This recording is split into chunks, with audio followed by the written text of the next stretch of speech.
Battlefield 1 podcast is brought to you by you. Yes, you, the listener. Thank you so much for listening to us, and thank you all the patrons that support our Battlefield adventure. Wait for the middle of the show to know more about Patreon, or go to patreon.com/TheLankySoldier. Enjoy the show. But then when you've got Angel screaming, Angel does it again. And that was something, right? That was something. I'm sorry, you canceled the support for the game a month ago. Why would they even host a trade? I don't know. And I sit down and he picks up one donut and eats it. So you want to QA games? When the rubber meets the road, they're gonna be like, "Oh my God, I don't like seeing Mario get his skull smashed." Oh, I would love it to see doesn't that. work. I would love to Yeah, see like I said.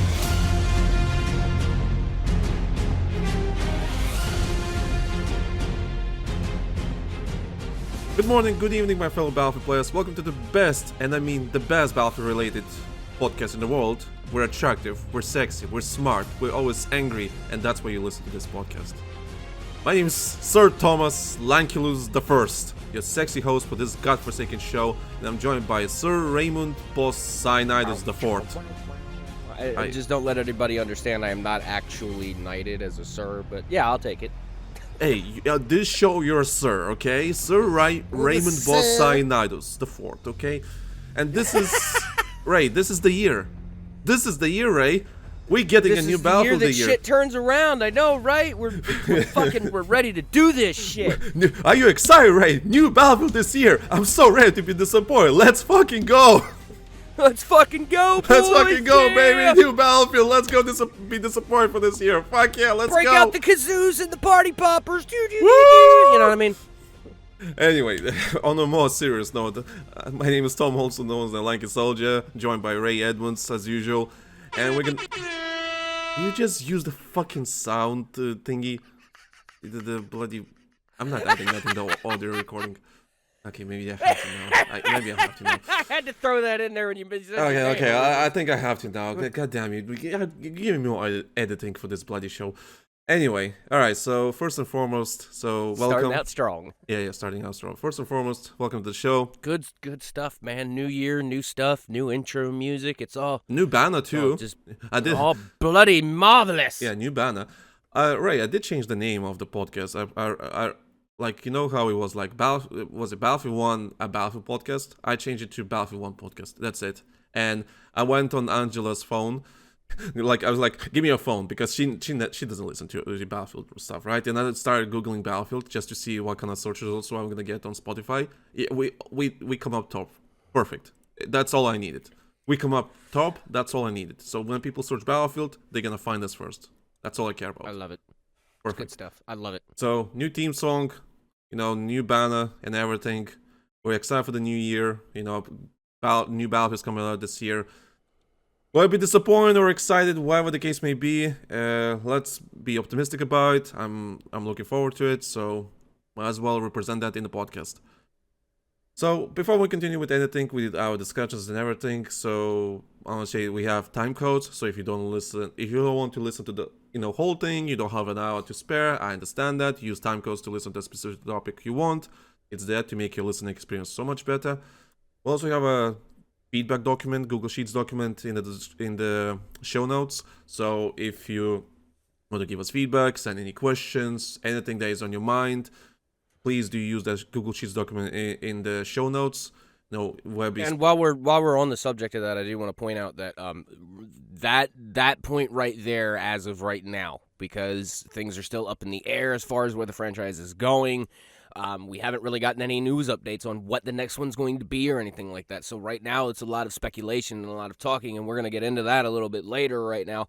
But I can't stress enough how important right now that feedback is to get from you guys. Like if there's something that's being done a certain way or said or something, open up and say something about it. Just throw a comment out there or something. Engage with it. Just let us know, because we don't know to change and make things better unless you guys tell us what's going on or we see it in the analytics in a way in order to make these changes.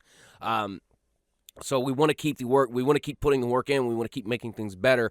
And one of the ways that you guys can help us do that is by liking, subscribing, engaging, putting feedback in, letting us know what your thoughts are in comment sections where it's appropriate, things of those nature. So please, by all means, I joke about it a lot that, the algorithm requires engagement, but that's absolutely the truth.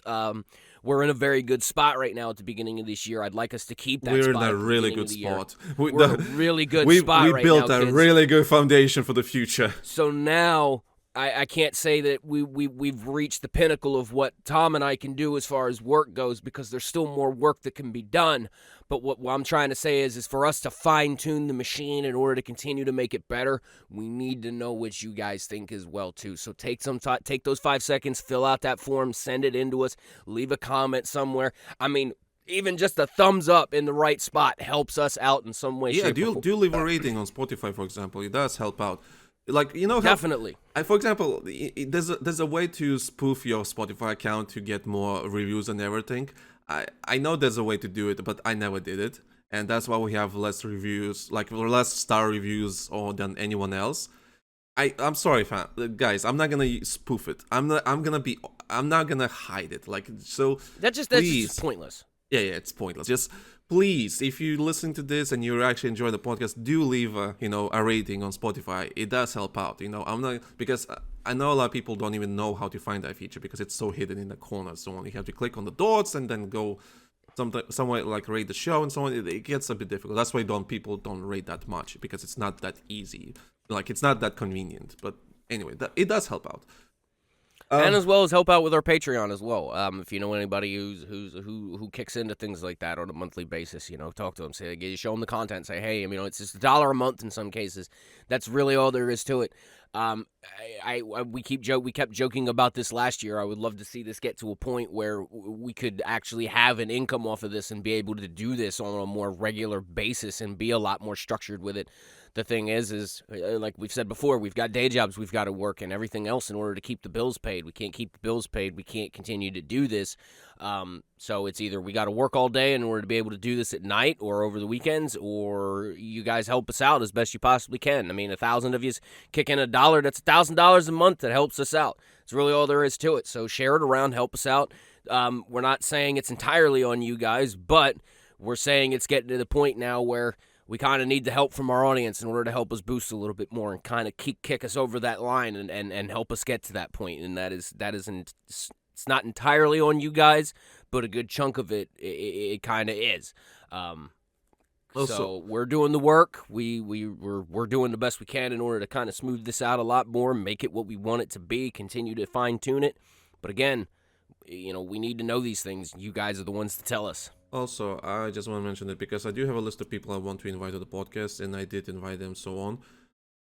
So there's still happening stuff in the background, but the reason why I say be engaged with the podcast is because if we want, for example, I would love to have a DICE developer come on the show before. Sure, I will have to deal with EA's legal, sure, but I would like to have a DICE developer come on the podcast before the game comes out. It could be done.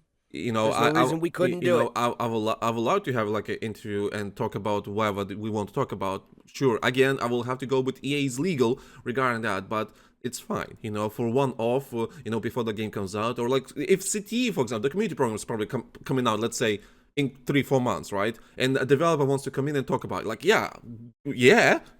I'm on board with that. I'm all for it, and I'll even take it, and I will happily show restraints where it's necessarily needed, because I understand. I'm even myself. I'm willing to play ball. So let's do this. I'm interested in seeing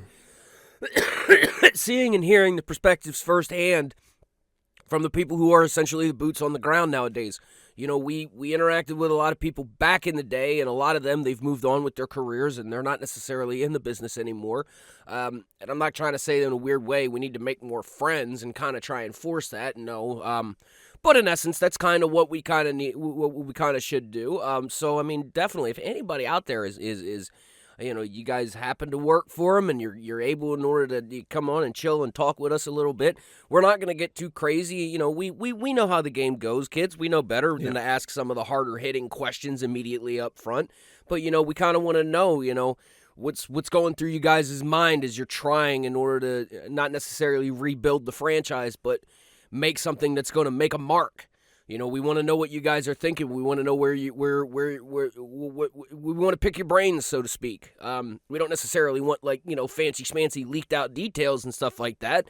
You know, we don't want to spoil the surprise, but we just want to chat. That's all. Just want to talk to you. Hey, come over here. Just want to talk to you. I just want people to learn something with each episode. That's all I want personally. That too. Maybe get an insight as to how the sausage is made, so to speak. Mm. What can be let out, because I mean I understand production companies are a lot more secretive these days. I understand it. Believe you me. Oh boy, I can talk about Call of Duty, for it. example. Call of Duty has been dealing with that problem right now. But anyway, Battlefield related podcast. Let's not get into that now because Speaking of Patreon, I'm gonna be making a live gaming gathering episode by myself because it's gonna be about Call of Duty.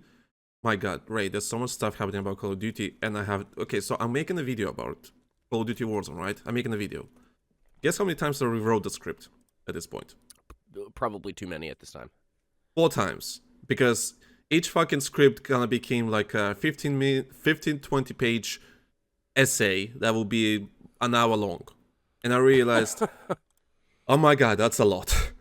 So what I'm gonna do is I will try to talk about one specific thing, just like for 10-15 minutes, which is going to be the Warzone integrations, and the rest I will leave it to Patreon, and I will talk about it, because there's so much stuff I want to talk about, and I realized, oh wow, this is literally content, like 20 pages of just analysis and history, all that kind of stuff. Like, there's so much context. I'm like, oh my God, I can't squeeze it into a 15-minute long video. There's no way. So I'm gonna leave it for the Patreon and like try to make it like a 15-minute video about something specific. But anyway, that's Patreon and so on. And what the fuck is my cat? I think it's, I don't know, playing with his balls. Anyway, also we do have a Discord. So if you listen to this podcast and you have a Discord link is in the description. So join us. You know, we chat about games, talk nonsense, so on. So feel free to join. And if you're a Patreon member, you get a nice banner on your Discord name in the server. Ooh, spiffy. Right. Okay. Housekeeping done. All that kind of stuff is done. We're excited for the new year. Let's talk about some stuff. So let's talk about some other stuff. Other stuff, yeah. So there was some news about Battlefield, for example. There was a story from one of the former developers at DICE, I forgot his name, but he basically talked about the Battlefield 3 single player, because someone posted a tweet on Twitter, or like, oh, this game was made 16 years ago, or something like that, or how many years was it? It was basically a clip of Battlefield 3, that jet mission, right? And it was basically praising. And developer came in and just said like, oh, it's amazing that people to this day, you know, talk about the single player and so on, that it's so cool and so on.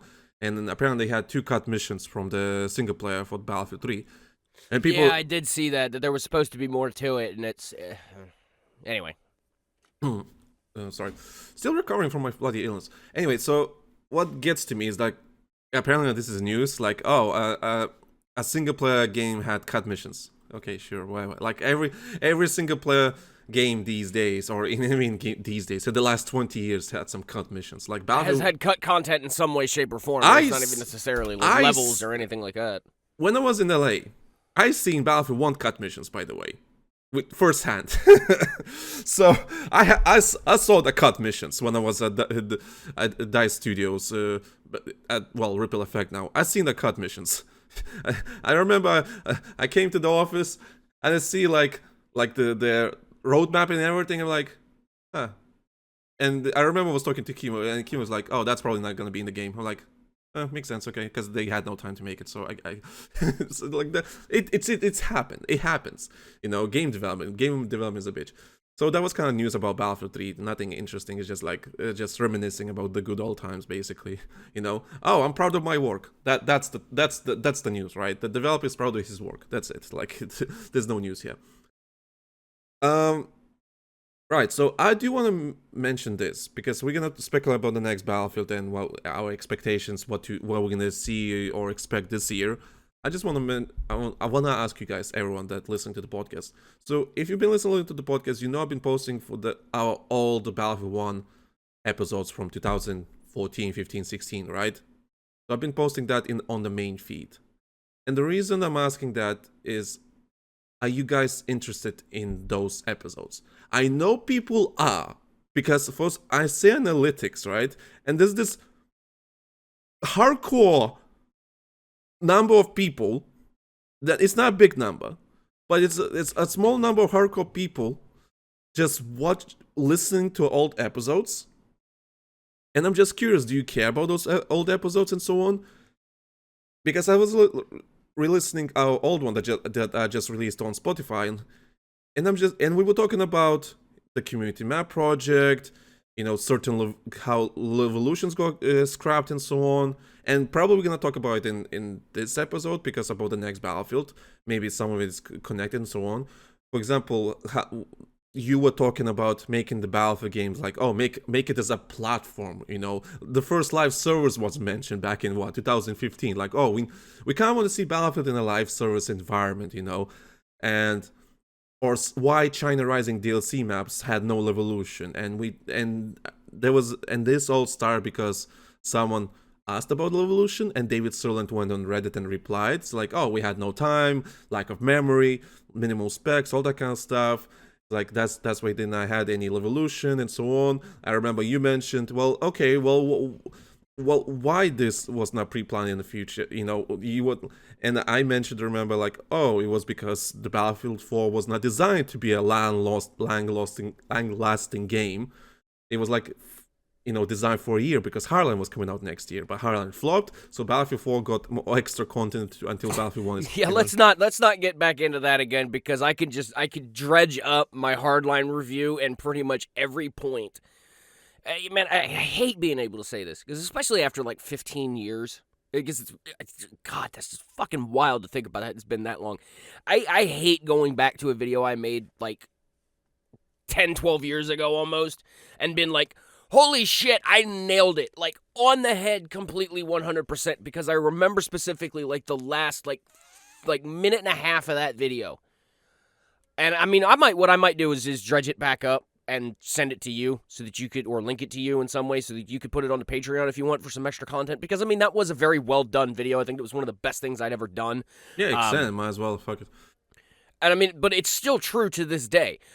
Hardline didn't fail because it was a bad game. It was a good game. It was a very good game. It had its ups and its downs, and don't get me wrong, I mean, it wasn't perfect. But I still maintain to this day the whole reason why Hardline just fell on its face as hard as it did was because, again, they insisted on shoehorning that Battlefield name in above it. It should have just been its own whole franchise. Now, I'll even go the next step further, because I know I wasn't thinking on this context back then when I said this. Imagine if they would have done that, if they would have just made Hardline its own franchise, okay? And this was around the time when Grand Theft Auto Online was starting to get real popular. I mean, it wasn't really quite on its feet. It was there, but it still had its problems, and people were looking around. Now, hang on, let me finish this point. Imagine if Hardline would have gotten its freaking feet settled, would have actually became a good powerhouse as far as first-person shooters go.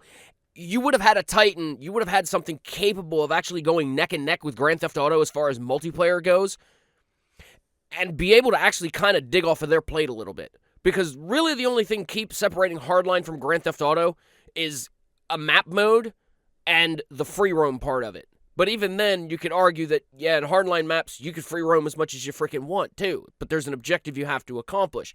So they could have had a good first-person shooter, cops and robbers based fucking live service game. It could have been the first one. And imagine if Hardline and Apex had a baby. That's what I'm trying to get at. That would have done so well. It would have been great. Remaining on topic, Battlefield Hardline was... I fully agree with you, by the way. It was mentioned only for a little brief moment, and we were talking about the Battlefield 4 DLC revolutions, all that kind of stuff. But the reason why I'm asking is about that. Like, I know people might not care about the old Battlefield 1 episodes, and I'm just thinking, oh, I can't wait to post that one where we were wrong about Battlefield 1, right? like pre-Battlefield 1, like the actual game, right? Pre-Battlefield 1, like, oh, this is stupid. Whoa, one game? That's not happening, right? and then, right, we talked about, like, okay, we went to Battlefield 1 reveal in person, and this happened. We were like, holy shit. Okay, we had to, like, apologize. Okay, we were wrong, guys. I'm sorry. We're sorry. We had to backpedal so hard on that. But I mean, again, we had some good episodes. That shows that we're capable of flexibility. Yeah. Because we went into BF1 like we didn't know what to expect. We didn't know what we wanted out of it. All we knew was it was a fucking World War I shooter, and we were like, are you fucking kidding me? What are you going to be able to accomplish with that? You're like, there's no technology. There's no, what the hell are you going to do? And then we got in and we play tested it. We got our hands on it, and I remember we walked out of that first recording session, and you and I looked at each other, and like even with Zob there, we were kind of like, bro, we're wrong. Yeah, we were wrong. Like, really wrong. So the reason I'm asking is because do let me know if you really care about those episodes. People that listen to those, do let me know in the Google Forms document that is in the description. Do let me know, because I'm curious if I should change something. Because the reason I'm asking is because I'm debating if I should continue posting them in order, or should I just continue posting like wherever I feel like it, right? Like, oh, this time is going to be episode 15. Oh, this time is going to be episode 30. All that kind of stuff, right? Should I mix and match and so on? And this recent one that I just posted on our Spotify's and everything was literally talking about scrap revolutions. That kind of conversations are nowhere to be found anywhere, This is a piece of history, and this piece of history might be applied for the next game. Like, oh, why this game did not have revolution for the other maps? Well, because it was minimum specs for all gen and PCs and so on, and all that kind of stuff. So, for example, this new future Battlefield game that's coming out, what kind of problems we're gonna deal with that? Like, oh, why this map doesn't have that and that and that and so on? Well, maybe because it's minimum specs. Well, for example, is the game coming out on all gen consoles this year? That kind of questions, right? Are we gonna make that mistake again? Yeah. So if it's coming on, keep making that mistake. If it's coming on all consoles, and we have to deal with the really limited, memory or whatever the case may be. Like, fam, I think we're screwed. We basically having the same conversations that we had 10 years ago. And it's quite fascinating that I'm re-listening these Battlefield 1 old episodes. It's basically a piece of history, and I find that really fascinating. Yeah, the presentation of ours, of course, is cringe and so on. And I'm so sorry if you hear my cat in the background going crazy. I don't know. I thought that was my cat for a second. No, it's mine. He has zoomies right now. He's going around, jumping around, and so on. I don't know why now. Why now? I don't know. He was calm. It might have been doing it too as of late. It's the cold. Yeah, maybe. I don't know. Anyway, so that's Battlefield 1 archive episodes. Do let me know what you guys think about it, because there's so many things that is just like fascinating to me. Just a piece of history being mentioned, and it's like, we can talk about that and so on, and maybe even apply for the next game. So yeah. I think one thing, I know it would be like an editing nightmare for you, and I know it would be something that would probably be like a bit of a nightmare for you, but I think what we need to do is at some point in like the next couple of episodes, we need to pluck some points out of ours, some older points of ours that either A, still ring true, or B, just missed so incredibly fucking hard. As in like... And we just sit here, we play that clip to ourselves and go, holy crap, and kind of talk about that a little bit. I think we should do like a retrospective episode like that at some point. Because I do release them, because I have to re-edit them anyway, because I have to make sure that because we said some stupid shit that is just like, for example, for all the Patreon users, I can make you a small hint, because I did mention on Patreon. For example, I had to cut a bit from 2 episodes ago where I joked about what kind of pre-order content we want to see in the in your pre-orders, right? Boy, it was the most inappropriate, fucked up joke you can think of, and I could not include it in the public episode anymore. I would be crucified to fucking hell as a sexist piece of shit. Listen, back then it was funny, right? 10 years ago, I was a wannabe funny, stupid dude, right? It's not funny these days. It was a different time. Yeah, I'm not funny these days. So I do have to double check what I post. I can't just post, Not only that, it doesn't have to just be you and I that goes through stuff like that and finds clips and stuff. I mean, you guys out there too. Like, if you come across something like it's a point of ours or something that we said or made or did, and it just kind of it either hit really hard or it missed really hard. Point it out to us. Point it out to us in a comment or something like that. Help us out on that front too.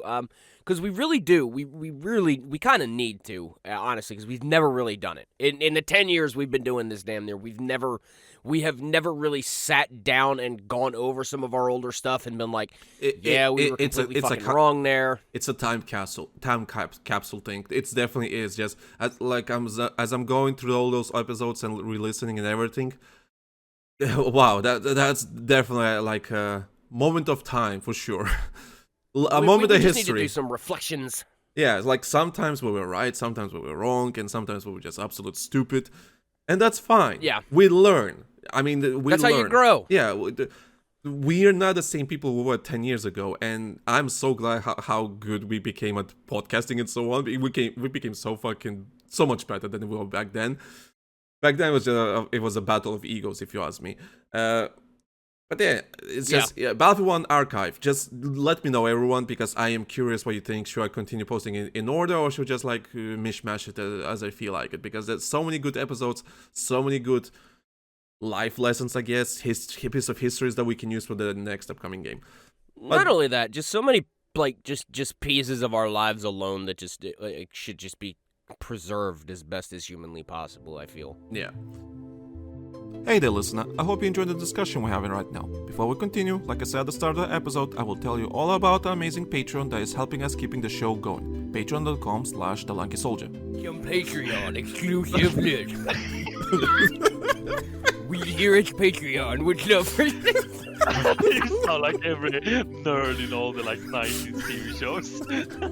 First, I want to thank every single person that joined as a free member or subscribed to our Patreon in the last year. The support was amazing and only motivates us to continue with our Battlefield adventure. He does this knowing full well how much I hate AI generated shit. Yeah. He does this on purpose. This is what we call capitalism. This is his way of getting my ass in order to just make money real quick out of nowhere to buy a fucking webcam. By becoming a patron as a free member or subscribing to any tier, you're not only supporting the show, but you're also getting a lot of content back. By subscribing to any tier, you'll get ad-free early access to all our future episodes. You can already listen to our previous episodes ad-free by just joining the Patreon as a free member. No more waiting, no more interruptions, just pure, unfiltered Battlefield content straight to your ears before anyone else gets to hear it. We're also giving you behind-the-scenes look what goes into making Battlefield 1 podcast or any other content we're producing. From planning sessions to recording mistakes and everything in between, you'll get an insider's perspective of how we bring each episode to life. And the reason why I'm saying I'm sorry. Yeah, it's your fault. It's all my fault. It's all your f***ing fault, Ray. You ruined the whole show. We need to cancel it again. Just can it for another 8 months again. Just appear out of nowhere with we need to cancel it again. Colors. Ray, what the f*** did you do? And that's only Battlefield. We're also offering access to our exclusive Patreon podcast series, Live Gaming Gathering. This is a show where me and my friends gather together to talk about everything in the video game industry, to movies, to anything else that is on our minds. With more than 30 episodes already available, this is hours and hours of content for you to listen. Trust me, they are the most fun and amazing conversations we ever had because it's just us being us, relaxed and actually having fun. Alright, I think we need to move on because we've been kind of on this subject for about the last 15 minutes now. Yeah. We got a couple of things in order. Are you feeling better now? Let this Yes, team off. I do feel better. Oh no, wait, one more thing. For example, Angela.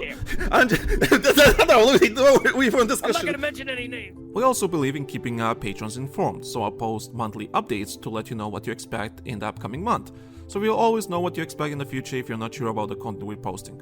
And just recently, we opened a new Discord server where people can talk to each other and get all the latest updates about our content or the Lanky Soldier channel. Please find a link to that Discord in the description of this episode or our Patreon. No subscription needed for that. And because we're confident that you'll love the content we're creating, we offer a free trial that you can use anytime. We believe we're making good content that will make you stay in the long term, and we will not be offering free trials if I do not believe that. Do y'all hear that, major advertisers that aren't listening right now? You can do tasteful ad breaks. Battlefield 1 podcast was rebooted back in March 2023.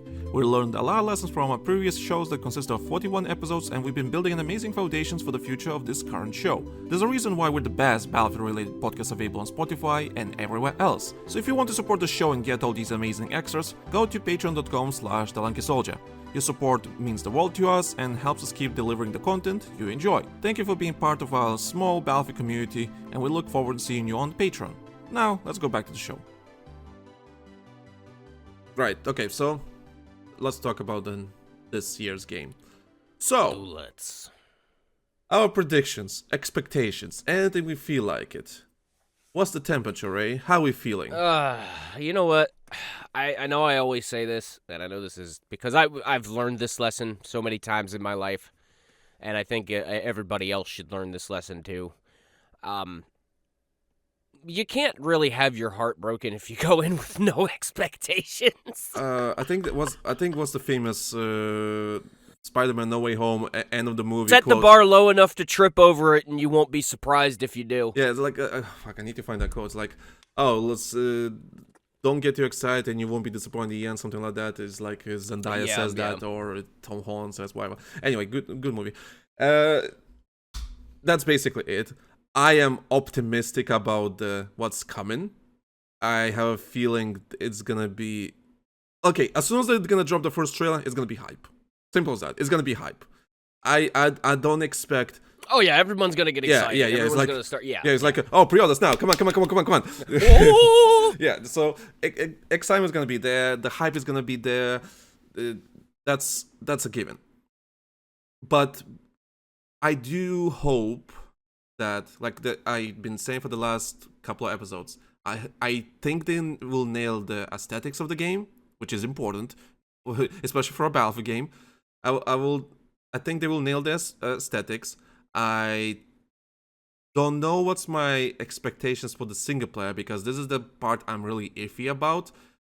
What kind of single player we're gonna get, because we're supposed to get a studio that was supposed to make a single player for Battlefield 1, or for Battlefield 1. They was supposed to make a single player for the next Battlefield game, and that studio got shut down, and they basically got shut down last year March, something like that. And this is where I'm like the most iffy. I don't think the single player is gonna be good, but if we're talking about like salvaging anything from this single player that is coming in this next game, I would love to see a co-op mode. You know, I would love to play the single player with friends, you know, because I think it would make sense for a Battlefield game to have a co-op, you know, type of thing. Yeah, if you want to play that, I mean, I miss that element, because Battlefield 3 had that, and it was really cool. I mean, it was okay, missions, granted, yeah. They were missions, they were separate missions, but I mean, it was still kind of cool in order to be able to just, you know, hook up with a buddy of yours and sit and play some co-op and not have to stress multiplayer. I really like that. I miss that too. I kind of wish I wish they wouldn't have gotten rid of that. I mean, I kind of wish they would have kept that. But it's one of those stupid things where it's like we must be the only ones that enjoy some of this stuff, because they keep claiming that they're implementing and doing stuff based on popularity, and it's like, are you? If they go by data, I guess, I don't know, but that data can be skewed and wrong and so on, because like who thought Marvel Rivals is gonna be amazing, one of the biggest games right now in the world, Marvel Rivals, right? It's hero shooters, right? Like, who more hero shooters? Oh, the data shows that hero shooters are popular, but I mean, here's the thing. You're looking at a market that's already saturated, yeah, essentially. Yeah. Like, if the data is telling you that that's what's trending, then I would look at that and go, we shouldn't do that, because everybody else is already doing that, and we should do something in order to try and either take away from that or directly compete with that, instead of trying to mimic it. But that's unfortunately not how the industry works nowadays, and that's not necessarily at the fault of developers either. Yeah. Certainly these days, across lots of industries, there are people making decisions who have, let's be real here, abso-fucking-lutely no clue what's actually going on with boots on the ground, or how anything's done, or they're so out of touch with that part of the process that the handful of brain cells that did know that knowledge or would be capable of absorbing that knowledge have long since been on vacation or just don't care. So when they say stupid things like, hero shooters are the fad still. I personally thought that fad is dead. I thought it's like dead. I thought we'll never have another hero shooter that is gonna be popular, because unless Overwatch has a revival, but apparently this is killing Overwatch, which is quite hilarious. It's funny how that works, and I'm so sorry if you hear a plane in the background. It's just like one of those days. It's one of those things where it's like you shouldn't ever be surprised because nobody wants to swim in your pool because you've made the exact same pool as the other guy who's got a really popular pool and everybody wants to go swim in that. It doesn't work that way. You have to do something different.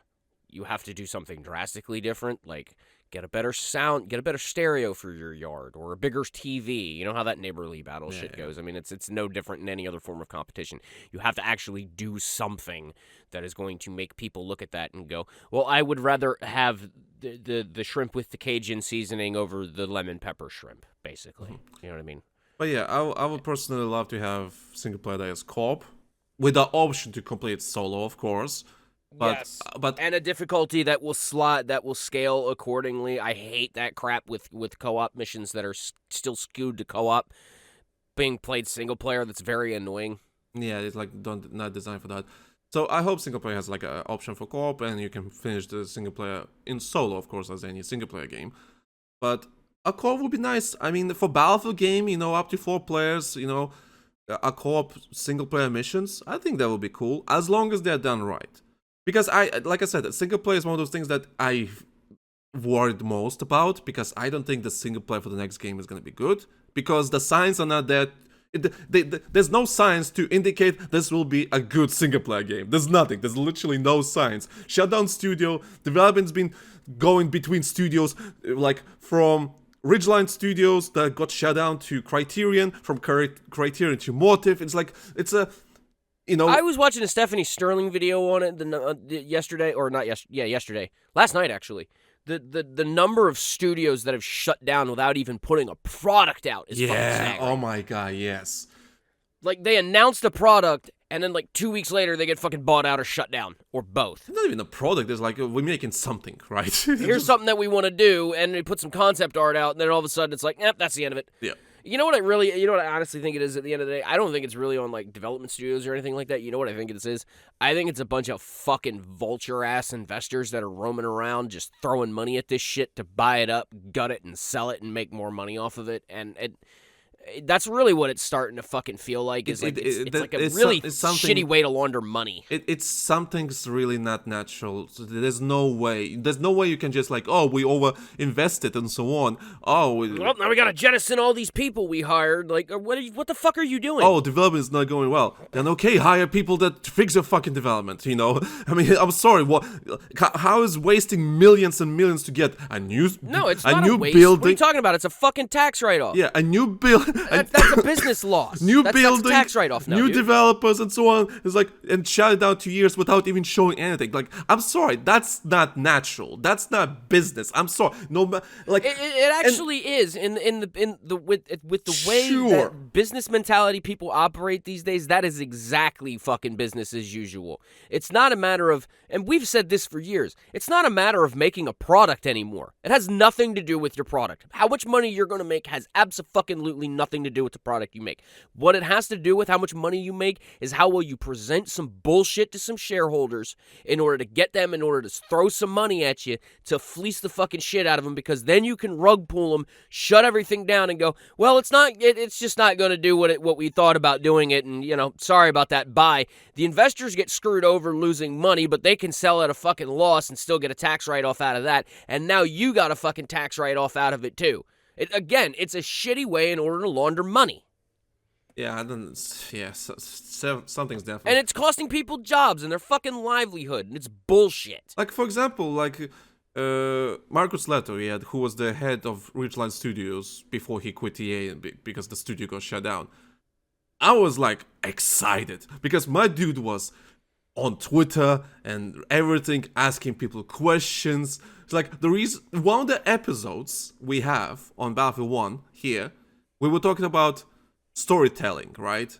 or or aesthetics, all that kind of stuff, right? One of the episodes was literally came up is because he was started to ask questions. Oh, would you like to see in a Battlefield single player? Like, oh, do you want to see characters or do you want to see like more generic stuff, right? Like, we were getting pretty fucking hopeful about it. I was like, holy fucking shit, excited. Somebody's at like, I was the excited. golden age of development is back. Yeah, I was thinking, oh my god, this guy actually goes out of his way to get the feedback, to get, idea, feel the temperature, what people feel like most. And I was like excited. Okay, this is a Kevin Feige type of thing. Like, my dude wants to build something, right? I'm like, fuck yeah, let's go. Let's I fucking remember go. this. And then fucking I studios was get shut hyped. down. I was like, yeah, let's do this. Fuck yeah, yeah. Yeah, then the studio got shut down. I'm like, fuck you. What a waste. Yeah, what a fucking waste. So yeah, single player, that's the least I'm hopeful, because I don't have any hopes. Regarding multiplayer, okay, granted, I don't know what they're gonna we don't know any details, what kind of details we're gonna get, or what kind of game is gonna be. The most obvious thing, at least, known facts that basically leaks is that. Actually, wait, I'm sorry, no, it's not leaks anymore because it was confirmed by IGN and the investors thingy. So we're getting 64 players. That's a fact. We're getting classes back. That's a fact. We're getting some Revolution type of events like. Put up. We gotta get the audience involved in this. So we're getting Revolution back. I'm not editing the claps. Okay, fine. I'll edit the claps. I'll edit the claps at one point somewhere. I'll mark it at one point. Okay, whenever you use the fucking audio, can you please put it in the notes so I can actually keep attention to it? So, yeah, multiplayer. Because it has 64 players, it has classes, has some Revolution or events or whatever the case may be. What else was that confirmed? Well, naval combat, I guess, but that's not really a big confirmation of anything. It could be what? Be anything. Naval combat? Could be. Fuck's sake. So I was just thinking about it though. So I'm guessing. I think you and me are probably guessing that the first maps they're gonna release for multiplayer when the game comes out, they're gonna be all. We know it's gonna be Firestorm and Metro. Get the fuck out of here. Well, I was thinking they're gonna be all original maps. But because it's gonna be a live service game, we need more. We're gonna getting maps, one way or another, as content. And I'm just thinking, well, what's stopping you from remastering maps now? So with Battlefield 2042, you could not really do that. Well, I'm not counting Portal. You could not do that with Battlefield 2042 because of 120 player thing. You could not remaster maps and hope it's gonna work for 128 players. It's not happening. But yeah, no, because it just wasn't. No. Yeah, no. But because we have 64 players confirmed, that means all the maps that we had before, like Striker Target for Battlefield 3, and I'm saying Battlefield 3 because it was 64 variant, and it was a bit different in Battlefield 2. Any map from Battlefield 3, any map from Battlefield 4, any map from Battlefield 1, any map from Battlefield 5, all those maps can be remastered, used, whatever the case may be. Modernized. Imagine taking a Battlefield 5 map or Battlefield 1 map and remastering it to make it modern because it's modern times, right? It's 2020, like it's a modern game, 2020, 2030, something. I can't remember what was the timeline we have right now. I would love to have some remastered maps. Maybe not the ones we had in Portal this year, not this year, but in the last Battlefield game. But I would like to see I would like to see a Zawad remaster, maybe. I want to see one of the. I want to see a couple of the Naval Strike maps get remastered, and I know some people out there are groaning at me on this one. But yeah, fan favorites should be. Everybody, just shut up with your groans for 5 seconds and just listen to me. Those Naval Strike maps, I think it was there was something Islands was one of the better ones. Lost Islands, I think. No. Lost Islands was really fucking good. I remember that. And then there was another one where it was like a smaller chain of smaller islands. Those two maps stick out to me from that pack, and I think those maps really deserve a modern retreatment, especially if they're going to lean heavily into say, naval combat and air-to-air combat and stuff like that, because you need that range and that wide open space. And the other thing that made it beautiful was, especially for infantry, was that the islands were small enough that you could actually have like a concentrated firefight on it, and it didn't last forever. It wasn't a constant struggle. It was either one team won that island and took it, and the other team backed off and went somewhere else, or they all just kept banging heads at each other, and other people went and capped other flags. And I love those maps. I think those maps definitely deserve a remaster in some capacities. I mean, in a perfect world, we will have a poll, and DICE or whoever, EA, they would ask what kind of maps we would like to get remastered. Of course, the votes will be skewed in some shape or form. Well, Grand Bazaar, whatever the case may be. Like any map, right? Any 64... But you know they're not going to do that. You know what yeah. they're going to do. Yeah, they're going to look at the server traffic data and go, yeah. oh my god, Metro is still the most popular map in the world. Black Ops 6 in a nutshell, basically. Yeah, that's exactly what's going to happen. And I hate saying it, so please, again, if somebody out there who's actually working on the product thinks it wants to prove me wrong out of spite, do please. Yeah. But I'm just like, I'm open for idea just them remastering old maps, because if it's 64 players, that means any map from any age, era, any game is fair play. Could work. Can work, yeah. Can literally work, because it was Community Map Project remaster. Oh my god. I would love to see that map. That map deserves to be brought back into the Please. modern age because of the history of that map. It deserves it. I would love that. I would love that. It deserves it. Operation Outbreak, you know, or Jungle Map, whatever you want to call it, from Battlefield 4. God, so good. So good. Change some times of days around. Change some climates around. I mean, if you guys are going with, like, active weather and shit like that, like, you can get a lot of variety. I mean, even if they would just launch the game with, say, 10 maps, okay? And I know some people out there are dude. like, 10 maps! No, Ray, 10 maps on launch day, that would be, like, fantastic to a lot of people. Well, I mean, we cut... Because okay, our standards are so fucking low right now. Like, people expect 7-6 maps. I was more or less trying to make the math easy. Yeah, But, let's say fine. 10. Let's say 10. That would be... Let's say the game launches with 10 maps, okay? If you have reactive destruction that goes on, and you guys are keeping an eye on the heat maps as far as what's going on in the maps, and you're constantly making adjustments to that, that gives you another subset of potential maps as well. Because now it's the map with the tower fallen permanently, or the building blown up permanently, or a giant fucking crater in the middle of it, or that water has filled in, and or, you know, somebody triggered somebody triggered the Levolution and it set off a nuke, and now there's a giant hole in the ground, and because it was an island, now this hole has filled in with water, and now there's a water hazard in the middle of the map, and that's there forever now because the Levolution's been triggered that many times. That gives you one subset of maps. Then you take that concept and you add weather to it. Now you have a match that's just pure fucking hurricane with it has the potential to change to a sunnier aspect, or it's in an area where winter is capable of happening. So you have it so that, okay, you could start the match out with a snowstorm, and by the time it's just about over with, the snowstorm subsides. That gives you another subset of maps times 4, one for each season or weather event that you've got going on. And if you make it flexible enough that it changes, and we've seen it in the technology that it's possible, so nobody out there can tell me this ain't possible, you've now taken 10 maps, and you've created well over 60 potential different map combinations for the same 10 maps. And then you add one, and now you've exponentially increased that factor as well. If you add another, like if you just add 2 maps, that continues to increase the replayability.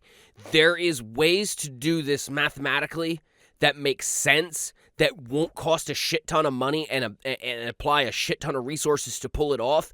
But the thing is it's gonna take some work to get set up and get going properly. And I feel that if they would take this route, that I've been screeching about for years. I feel like this is what the community is going to just latch on to and love.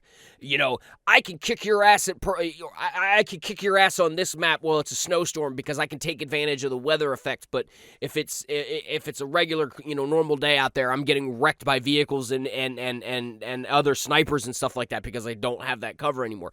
You're changing the map dynamic without really doing much. And that would work beautifully. Change what vehicles spawn based on the weather too. I mean, you could have it so that if it's like a heavy ass tornado or a heavy ass hurricane or anything like that, aircraft are grounded. Yeah, that would be actually cool. That would be cool. But my only worry is regarding that kind of stuff because, for example, there's I think I mentioned it in the previous episode or 2 episodes. Battlefield 5 had, I can't remember, I think it's called Alloy or something, I don't remember. In Battlefield 5, there's a map in the mountains, right? It's a snowy mountain, and basically, you find in the mountains. The map is shit in daylight, right? It's absolute garbage. But when the snowstorm comes in, the map is so much better. So I'm just worried that certain maps will be absolute garbage without specific element missing or added. Unfortunately, that's a very high potential that it's going to be that way. I mean, I'm not make that argument with Levolution events too. Which map is better, Shanghai with the tower up or Shanghai with the tower down? Ow. I have a cramp, believe it or not. Ow. Ow. I thought the silence was like, I can't think of anything. No. Okay. No, That's how Battlefield maps have kind of been since Battlefield 4. Like in this state, it's great and it's a fun thing, and in this state, it's a slog. I mean, I kind of always liked that because it still kept everything pretty varied and varied enough that it helped keep everything fresh. And I think in spite of some configurations just not being the best in the world, I honestly feel like they should remain and be that way in order to make you appreciate the times when I guess it would kind of be like the real life lesson, you know? You hate the weather when it's bad, but it makes you appreciate the good weather all the better. Oh my god, I'm in so much pain. Fuck, man, I thought you were like, no. I'm good. I'm fully listening. I'm standing. I'm still hosting the podcast while standing while in fucking pain. I'm good. No, but I mean, you get what I'm getting at. Yeah. It would give the game the amount of variety that the community's kind of been clamoring for. It would do it in a way that makes sense, and it would do it in a way that shouldn't be that taxing. I'm not necessarily saying it wouldn't be. I'm saying it shouldn't be. Because the thing is once you get a system rolling and going, it's everything's, as far as I'm concerned, in my work, in the way I work, the way I do things, once you get a process rolling, everything gets better. Everything gets easier after the fact. Like it's the hardest thing is building the machine, but once the machine's running, all you really got to do is just fine tune it. Yeah, it's putting the care in to get it to that point. Yeah. Also, I hope they can build the maps in a way that will be easy to change something.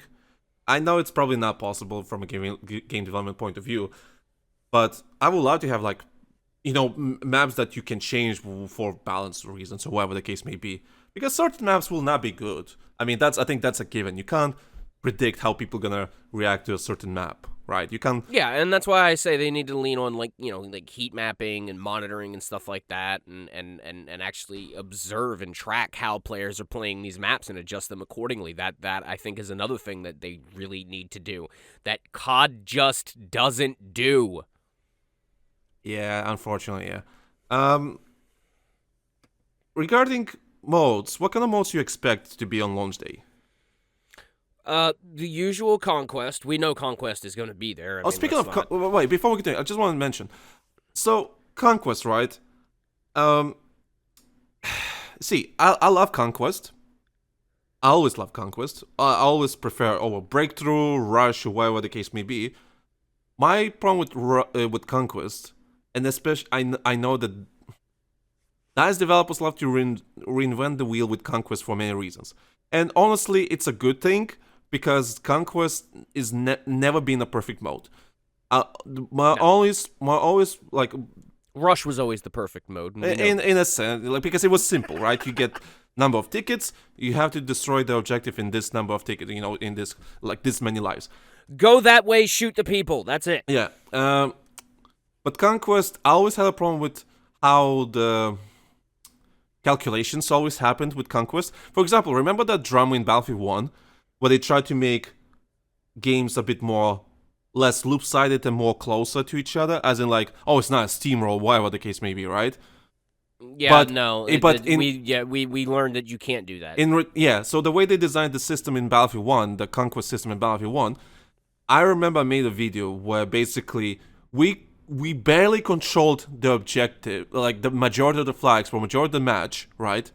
I think it was like, I have to remember, 25 minutes, no wait, maybe it's like 15 minutes versus 5 minutes or something like that. I can't remember, I need to check. We maintained a rough, I think it was like 20% of the objectives for 75% of the game and still managed to win it the last 5 minutes, I think. Yeah, somehow we And we were like, this is dumb. This should not be It possible. was so unbalanced and not fair whatsoever. I do remember that. There's a video on my channel. I need to find it.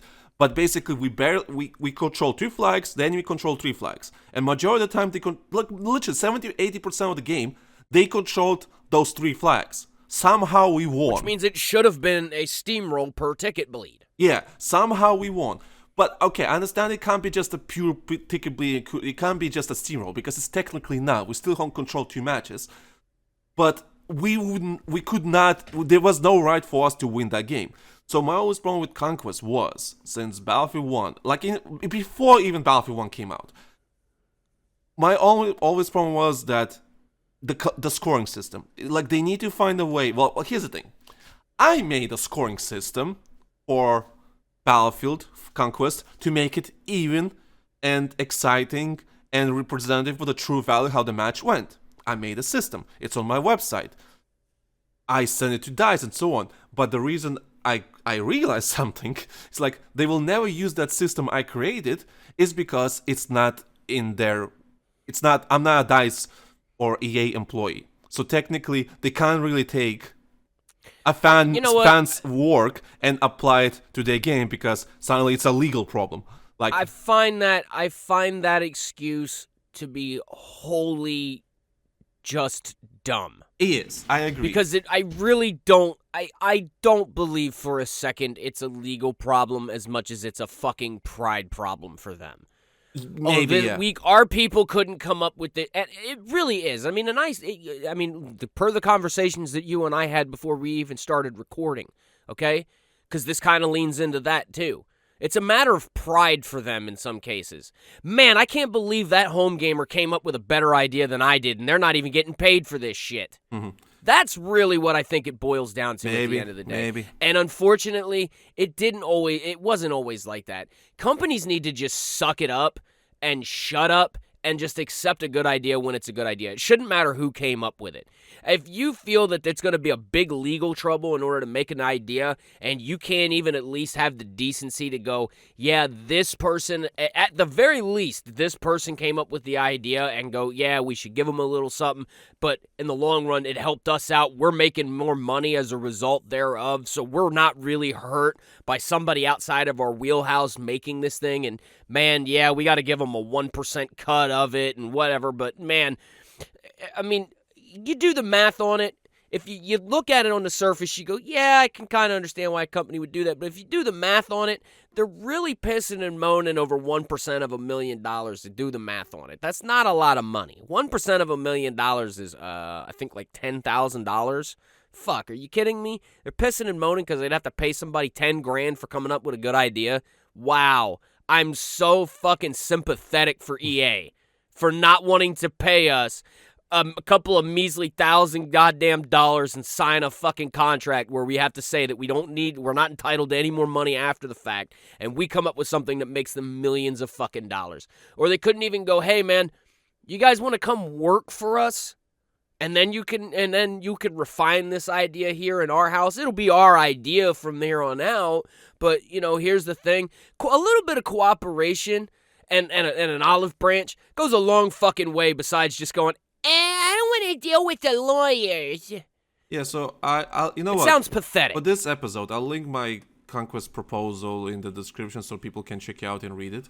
But I will fight for the system for the rest of my life until Battlefield is dead as a franchise, because I personally think, yeah, sure, I'm a designer of it, but I think I created such an I will stand by it. I think I created an amazing system that represents the true value how the match of Conquest went. Yeah. Let's see what they're gonna do for I can Conquest. sit here and easily make an argument that the reason why a lot of fucking content, and anything in any video game is so fucking stale nowadays is because they stopped taking ideas from the community. They stopped listening to the community. And I stand to many DICE developers. Some of them already quit, don't work at DICE anymore. So I don't know. We'll see. I still bother specific people about it. We'll see. Hey there, listener, me again. Sorry for interrupting you again. But if you're already this deep in this episode, I presume you enjoy our conversations. So why not check out our older episodes after you're done with this one? Don't be a be a doobie. Do a podcast of sort, right? We had some amazing conversations that are still relevant to this day, and we don't want you to miss them out. If you haven't already, go listen to our interview with big content creator you probably know, Westy for example, who was more than willing to have a conversation with us about Battlefield. But then when you've got Angel screaming, Angel does it again, and That was something, right? That was something. But you know what I mean? Like, the two didn't work. Like, you could have done specialists. Or our recent interview with former DICE developer James Kono, who shared some amazing behind-the-scenes developer perspective on Battlefield franchise. Listen to this podcast. It's awesome. I love Lanky. He's been a great resource to the Battlefield community for years now. You're the only person that actually gave any compliment to me about anything regarding that. Long story short, we have some amazing episodes that are worth listening, and we're just happy that you're enjoying our discussions about Battlefield. And again, I want to thank you for listening, and please enjoy the rest of the discussion we're having right now. Speaking of taking ideas from community, because we've been talking for an hour, how you think they're gonna do the so-called community program this year, aka CTE? What's your expectations for this year? Because there's rumors. Okay, so I heard some rumors about. About some playtests happening already. Let me tell you right now. I've seen some mentions and seen some comments. I even seen people say, "Yeah, I have some friends that are already doing playtests." And let me tell you this. I don't believe any of them. Because something would have leaked by now. Yep. Something would leak. There's no way everyone is so fucking tight about the next Battlefield game if you're already playtesting it. Unless you're literally inside the studio or whatever the case may be, and you're a content creator, maybe you got invited early, whatever the case may be, to playtest the game, and now they're filming the promotional stuff. Sure, maybe that. I haven't seen any confirmation that is happening outside the studio itself, and I don't believe any of it. That being said, what's your expectations for the community test program for this year? Because the initial rumor was, or at least they implied, that there'll be something playable before the summer. At least that's how they implied. From the EA and DICE and so on. So it's like, we'll have something playable for you early next year, or you will hear something about next year, or whatever the case may be. Realistically speaking, my quote-unquote expectations are, if I had to be 100% real, do better than what was done before. Well, yeah, naturally. do Battlefield 4. I mean, this isn't even really that unrealistic of an ask either, if you think about it. Do Battlefield 4 CTE. Do it the way that predecessors set that standard, because that is the standard. Okay? That worked. It didn't matter. I mean, and we know how stressful it was for the people involved. We know how much work was involved. We know. But that's still a set standard. To this day, everything that Chemo and them all did for BF4 CTE, that is a standard. That's where the bar is for me. You either have three options, two of which would make everybody happy, one of which it's going to fall on its face and it's going to be a complete waste of time. So let's not go with that option, shall we? You either hit that bar, clear that bar, or you smack your face into that bar and we all get mad. Don't do that. Do the first two. Be involved with the community. Actually talk to people. Yes, there are going to be some crass individuals out there who are just going to be, fix the bugs, and dirt. You're going to have to learn to just grow some thick skin and deal with those people. You're going to have them. They're passionate about what you do. They love what you do. They feel like that that is the whole point of the community, is you're going to have to listen to everybody. And sometimes even those individuals have good ideas. Sometimes we have bad ideas. Sometimes we have good ideas. A lot of times, actually. But anyway. We came up with attrition 2-3 years before Battlefield 5 came out, just saying. Thank you. Yeah, so, yeah, don't tell me. Yeah, anyway. There is a way to do this, to do it better. Have content creators involved. Don't say that you have to be in lockstep and make everything look pretty and beautiful. If there's a problem, people have to be able to be honest and point that shit out. If it's an ongoing problem that's continually ignored, then it has to be pointed out. That was the whole point of it. That's how guns got balanced. That's how maps got balanced. That's how the work got done in CTE. Is everybody had the same amount of serious input and it was all taken seriously. That's the first step. The second step, it's going to have to be all-inclusive. You're not going to be able to have to make it where it's just my prediction. Premium subscriptions buy or just this group buys. It has to be all-inclusive. Prediction. And I see that making problems. Thing is you just don't make it so that the CTE build is live 24/7. You're going to test something, you set a test set time in order to test it. Test it for a week. Always test for a week minimum. Because everybody's got work, everybody's got lives. I checked what other games are doing regarding that, because other games have, wannabe CTs or testing environments, whatever the case may be, right? Yeah, there's plenty of games on Steam that allow you access to a beta build, for especially in early access games. It's not like it's not anything that hasn't been accomplished. I have a feeling. So before you launch the game, you launch the game, there will be an option there for you to, do you want to play the normal game? Or you want to play the testing game, right? I think it's going to be just that simple, right?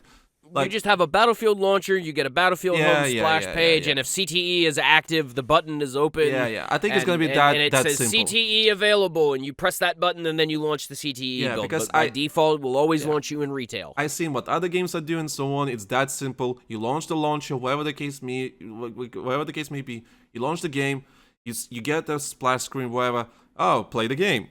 But on the left or the right, whatever the case may be, there's an option. Do you want to play the testing environment, whatever the case may be, right? Have a timer up so that you know when players launch the game, they can see when the next testing session might start. Have a countdown timer going. Have a date set. Yeah, and do stuff. And I presume that both of you both agree that the game is not going to be free to play. I think it's going to be a straight up $70 or subscription access only, right? I think none of us. Everything that they're wanting to do with it, it's going to have to be. And I hate saying it, but it's going to have to be a quadruple A price title. Yeah. So no matter how much I would love them to just go, you know what? We're dropping the price tag. It's going to be full free. $60. It's going to be full free to play. No matter how much I would love to see that to happen, but it's not going to happen. If they do that, it's going to be a microtransaction infested slog fest, and we don't need that. We don't want that. Okay, we're going to get that. It's going to be a microtransaction slog fest. Yeah, there's going to be microtransactions. It's going to be what that. I'm saying is the level of them will be different. Yeah, let's see how outrageous they're going to go with that. That being said, I think no matter how much I would love them to go with multiplayer free-to-play, that's not going to happen. So I think it's safe to say that it's going to be a $70 purchase. That being or EA Play, subscribe to EA Play, you get instantly. That being said, so I'm guessing if you want to access the community program, you'll have to own the game, I guess. I think it's that easy. I think it's that simple. But if the Battle Royale is coming, how are they going to do the same thing for the Battle Royale section of the game? That's what I'm curious about. Are they also going to have a testing environment for Battle Royale or not? And it's a free-to-play game. I know League of Legends has a testing environment and it's a free-to-play game, so I don't know if it's the same. I don't think there'd be much of a point in having a testing environment for the Battle Royale mode, because if the ballistics and the gunplay and everything and the way the vehicles behave and everything behaves just gets translated over to Battle Royale, then what's the point? I think If the gun shoots and hits a headshot target at 500 yards out and it kills them, it's gonna do it in Battle Royale too. I don't see Battle Royale needing its own testing environment. you say that, right? Unless they're doing map changes. You say that, but remember when I mentioned about Call of Duty? I'm actually going, but I'm actually starting to agree with everyone else. The Battle Royale should just split off from the main games, because the reason we have so many problems in Call of Duty this year, in the last 2-3 months, is because of the integration. And the reason why integration it's because the developers have no time to, like Raven Software that is handling the Battle Royale section. What do you mean that you can't fucking type on a keyboard while juggling 3 balls all at the same go? Get fucking real. Get good, scrub. Yeah, in like what? In limited time, in like just half a year to like come up with something? People can only do so much in a day? What? Yeah. So there's a whole, anyway, subscribe to Patreon. I'm gonna talk about it for like an hour, because like I said, the video was we don't need to get into this can of worms right yeah. now. It's just incredibly stupid. That's all I'm gonna say on that. That's probably why I'm not involved. Yeah. The script was 20 pages long, and it got rewritten 4 times because I realized it's too fucking long. And I'm like, you know what? No, Patreon, because it's just too long. But yeah, I hope we both agree that it should not come on all-gen consoles. Under no circumstances, this game should be coming on PS4 and Xbox One these days, right? No. The install base for PS5 is the install base for current gen, and I can't even say next gen. It's current gen now. This is all there is to it. Even though I don't really do the console thing anymore. We're already flirting with the next console cycle, with the next gen consoles. We already so there is no need to keep this shit on old ass hardware. And I know already developers are working on the next gen consoles, not PS5. I'm talking PS6 and so on. That's I say this given. as a guy who owns a PC currently that is like above, like slightly, it's not slightly above PS4 spec. It's well above PS4. Well, let's not talk about your amazing PC. But it's PS4 generation. Let's just put it's PS4 generation hardware in order to put a timestamp on it. But still, Anyway, I hope it's not coming on phone. If I see a tag that says all-gen cons like PS4 and Xbox One, I'm like, what are we doing? What are we doing? Sure, if it's like delayed by a year or something like that, and it's made by like some other studio, just to optimize it for all-gen, sure, whatever.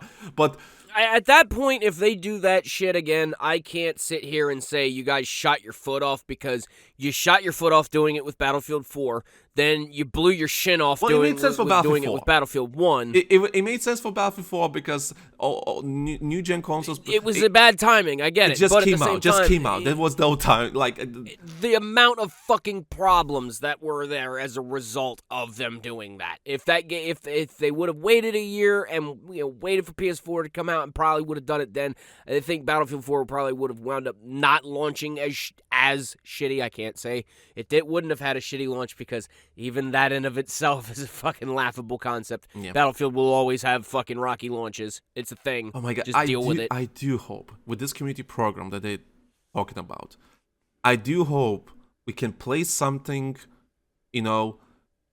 early, not a beta or whatever, just early. Give invites only. Sure, whatever. Invites only, right? Invite a good number of people to play a map or something. Just test it out, right? And you know what? Yeah.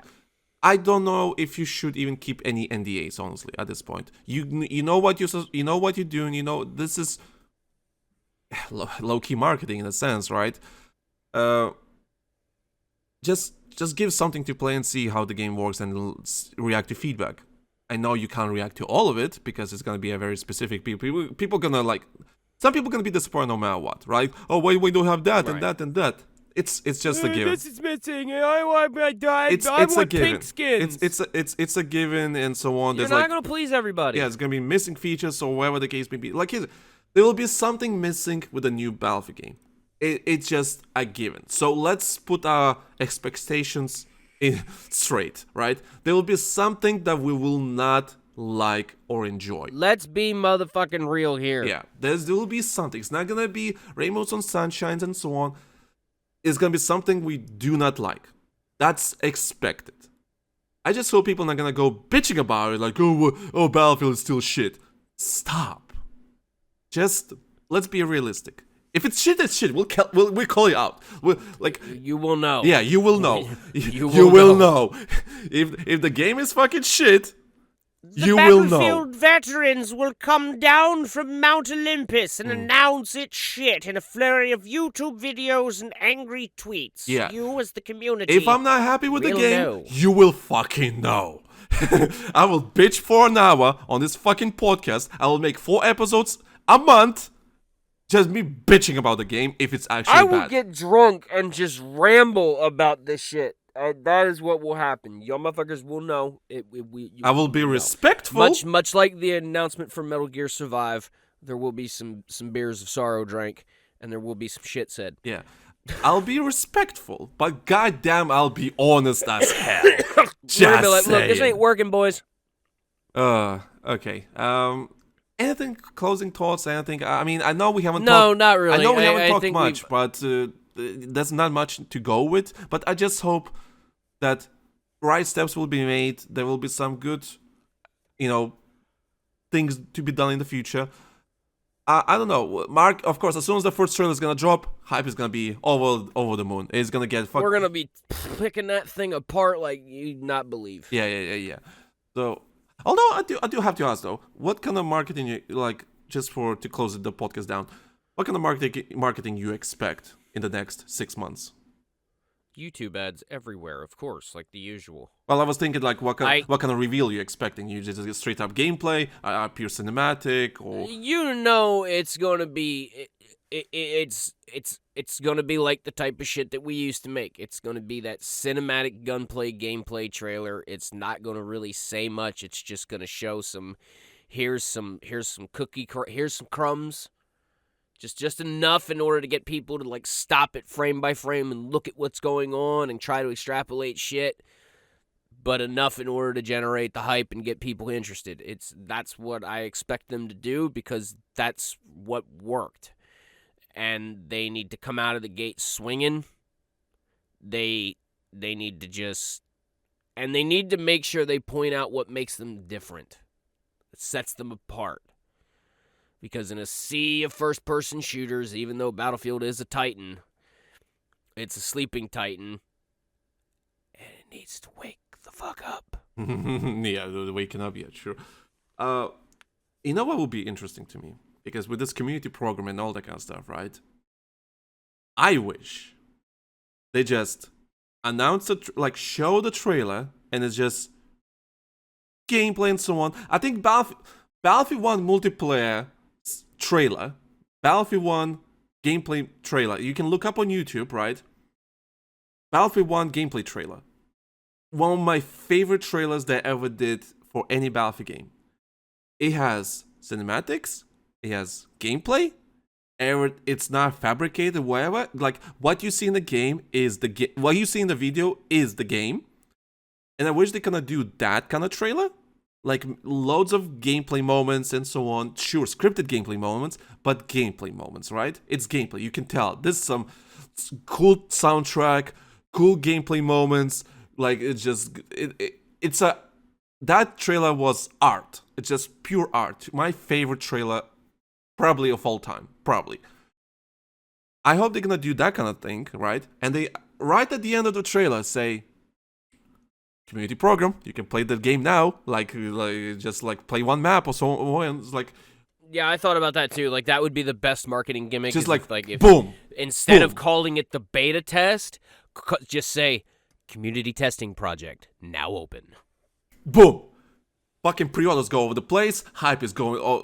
Servers probably crash for many people trying to join. I could pre-order this game. I could pre-order my Battlefield game. And I get access to one map right fucking now, and I get to help test this bitch up until fucking launch. Like, sign me up. And developers being active, gathering feedback in the game. You get a nice little survey, all that kind of stuff. And you have all of that. Oh my god, all of your fucking QA. Oof, wow, all. And because I'll try and break that shit. And executives at fucking EA is like, yeah, you know what? Good thing we brought the old people back. Because David Sirlin is like back. I know certain people are back at the DICE Studios and so on. And like I said, the reason why I'm excited for this Battlefield game, particularly, I barely know anything about this game, but the reason why I'm feeling better than Battlefield 2042, because before 2042 came out, like 6 months before, right, or 7 months ago, or 7 months before, whatever, I already heard rumors from other people saying, "Don't be excited because it's not looking good." And like, how can it not be looking good? Come on, after Battlefield 5, there's no way. And of course, Battlefield 2042 came out. It was absolute dog shit. We were like, oh. Yeah, so okay. Yeah, so there was like already 3-4 people telling me, yeah, it's not going well, fam. Like, and that was already like, I was like, I could not believe it that it did. So, but the reason why I'm excited for this game is because it's not just purely DICE making the decisions. Now we have a hierarchy of, Winston Pella, Byron Beatty, group manager, Battlefield group manager, they made a new title for him and so on. It's like, this is, and studios from, Sweden, from UK, from Canada and US, working together, like making this, like Ray, you said, like 10 years ago, make a platform, right? I'm kind of excited because this is somewhat an international effort to make this game good and exciting, but it's according to someone's vision.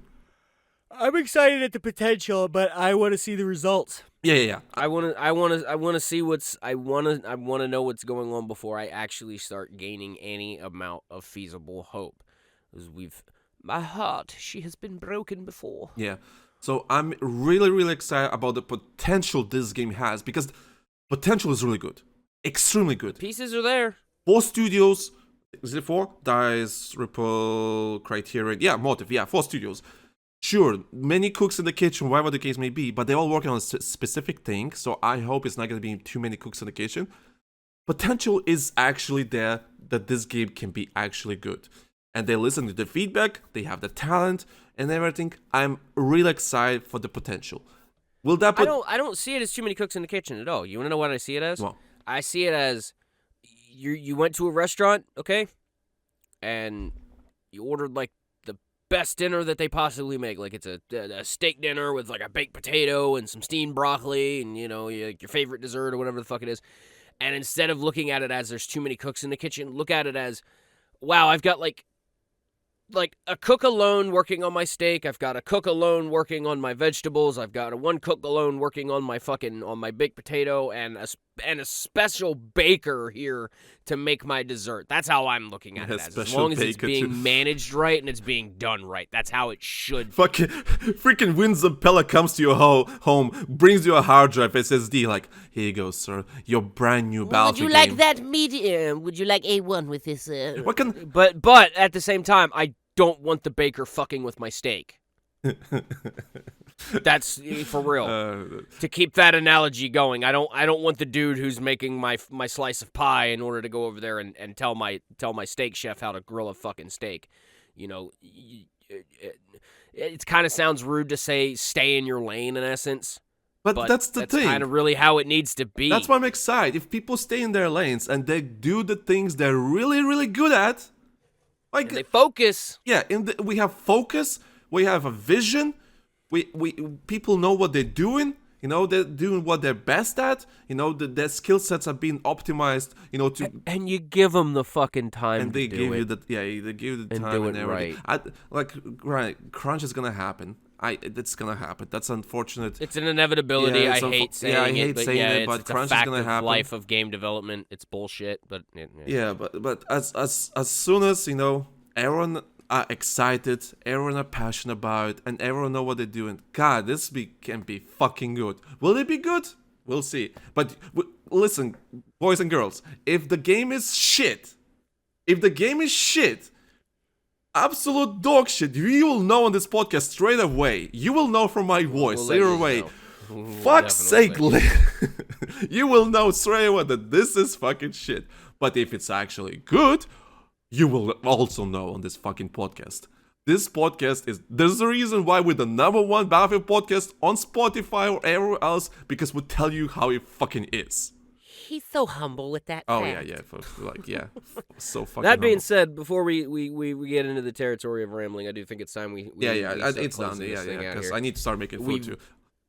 Yeah, it's Also- getting to be about that time, my chap. Also, I'm just gonna say that because I had a fucking cramp in the middle of the fucking recording, I stood up and like I was standing and everything, like it's still recording. I'm sorry, guys. A couple of Patreon subscribers because of that should be mandatory right now. Mandatory. Anyway. Send us your money. Yeah, I commit to my art. Anyway, That being yeah. said, I'll do the outro. Why not? Mhm.